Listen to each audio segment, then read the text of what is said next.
தான் நான் ஆசைப்பட்டேன்.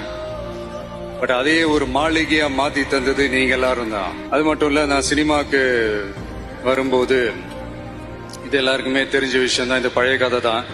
நான் ஃபேஸ் பண்ணாத விமர்சனங்கள் இல்ல, நான் ஃபேஸ் பண்ணாத அவமானங்கள் இல்ல, இந்த மாதிரி நிறைய காயங்கள் அதெல்லாம் தாண்டி தான் வந்திருக்கிறோம். அந்த மாதிரி நேரத்துலலாம் டே ஒன்ல இருந்து என் கூடவே நின்னது என்னோட ரசிகர்கள் தான்.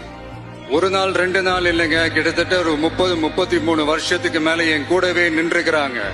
அதனாலதான் நான் என்ன டிசைட் பண்ணேன்னா, அடுத்த 30-33 வருஷத்துக்கு அவங்களோட நான் நிக்கிறோம்னு முடிவு பண்ணிட்டேன்.